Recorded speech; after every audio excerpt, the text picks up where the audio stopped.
Hi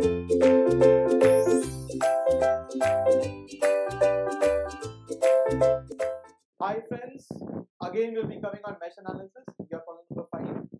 Let's have a look a different structure respect to mesh analysis. Let's solve it. When you observe this equation or this circuit, to be precise, you'll observe you have a 3 small loop. So first thing is that you just need to have a look. Whichever loop is having a current source, straight away you have seen it in earlier videos. You cannot apply it. Maybe it will be applied where you get a voltage. If you have a current source, straight away you can apply a voltage KVL, because in that loop you will be getting a current value directly.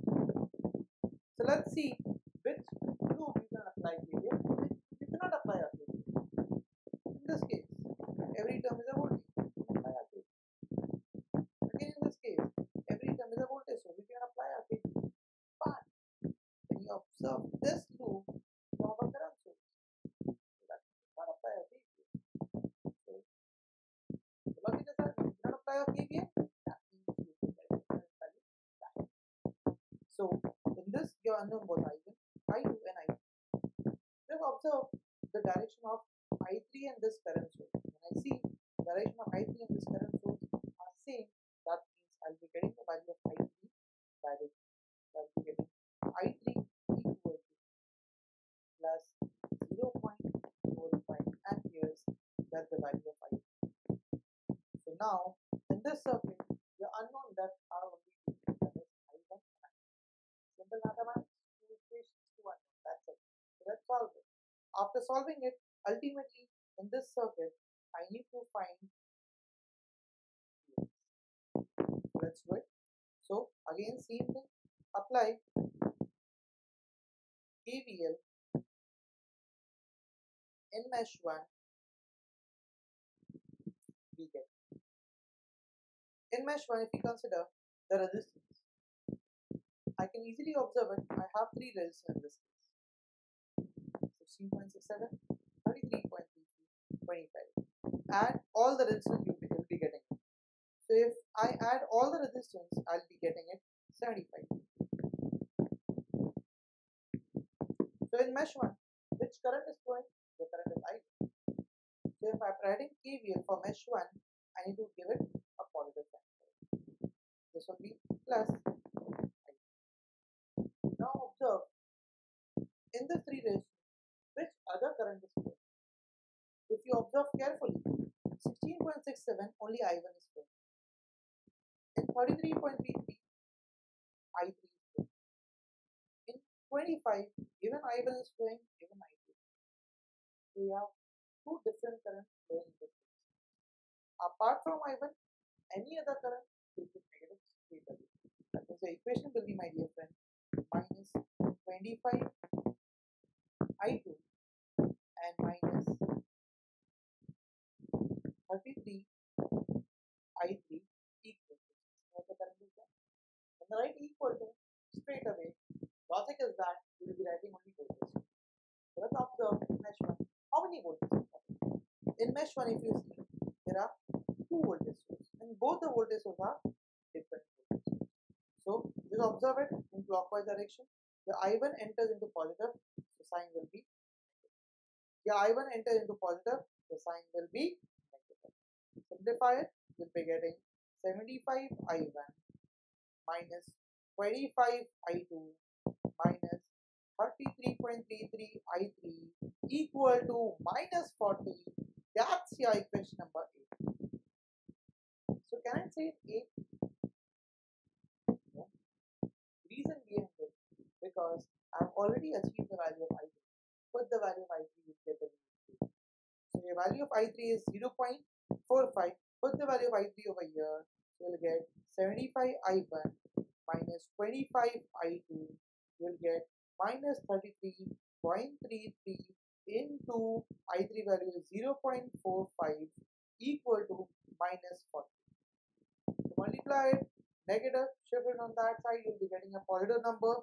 So the equation which you'll be getting it in this case will be 75 I1 minus 25 I2. Since the value was negative, if we shift over there, you'll be getting a positive value over there. This will be a positive multiplied by using a scientific calculator, you'll be getting this value. So add it, so you'll get 75 I1 minus 25 I2. You'll get a value over it. That will be our equation number 8. This is the basic calculation, which I'm not solving it, just assuming it. You guys are very smart for this calculation. That's the equation number 1. Because I said there are 2 unknowns. Precisely there were 3, but third I3 already got it because of current source. So there are 2 unknowns left. 2 unknowns, 2 equations. That's the first equation. By solving this. Now we'll be following the same procedure for mesh 2. So let's solve it.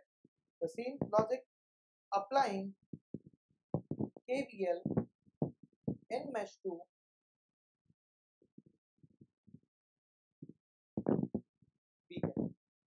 Let's do it. When I say about KVL in mesh 2, observe it. How many resistors you can see in this? You'll say only 1, but that's right. That's a 25. Which current is flowing? You'll say I2. 2 good. Logic is that which mesh you're looking for it, which mesh you're applying KVL for it, you take it positive. That means the sign of I2 will be positive. So the equation will be plus 25 I2. So now you'll be observing in 25, apart from I2, any other current is flowing for it. Let's observe it. So apart from I2, in 25, I1 is flowing. So apart from I2, any other current flowing for it, you take it as negative. So your equation will be, in this case, minus 25 I1 equal to R. When you write equal, that means current work is over. So now you'll be talking only respect to voltages. So now you'll be observing it. In mesh 2, how many voltages were present? So in mesh 2, if you observe carefully, there were 2 voltages. One is dependent voltages and one is independent voltage. Write it. So I2 enters into negative, you write positive. And I2 enters into negative, you write positive. Wherever it enters, write it vice versa. So the equation which you'll be getting it 10 plus 2 Vx. So this equation we got after applying Q. But that's not it. But that's not it. The thing is that you need to get the equation in terms of I1 and I2. So in this equation, when you observe it, you are getting a value in terms of Vx. So you need to convert Vx either in terms of I1, I2, or a combination of I1 and I2. So let's observe it, Vx, how it can be converted for it. So when we observe the network, Vx is dependent across 16.66 ohms. So how does this equation we have already seen previous sum. So let's do the same trick. When we need to write the equation for voltage, take the help of Ohm's law. V is equal to I. Observe it, very simple. For V, write Vx. Vx is across 16.66 resistance. In 16.66, current which is flowing is I1.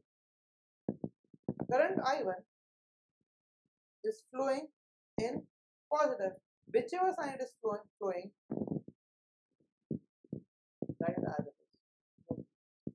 So now you got the equation of Vx in terms of I1. Put this equation of Vx over here. So you'll get minus 25 I1 plus 25 I2 equal to 10 plus 2, you'll be getting 16.67.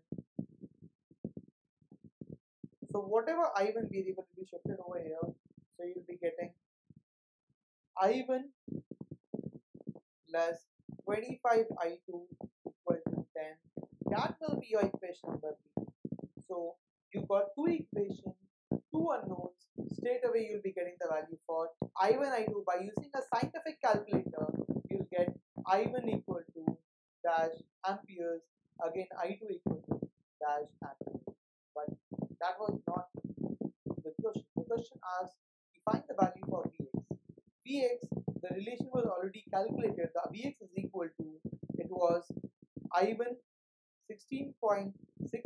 Put the value for I1 over here, multiply by 16.67 by using a scientific calculator, you'll get the value for voltage that will be your PH stand. So that's what we have studied in sum number 5. So that was a small variation as compared to sum number 4. So thank you so much for being there with us. So next time we'll have a look at the last section of mesh analysis. Thank you so much.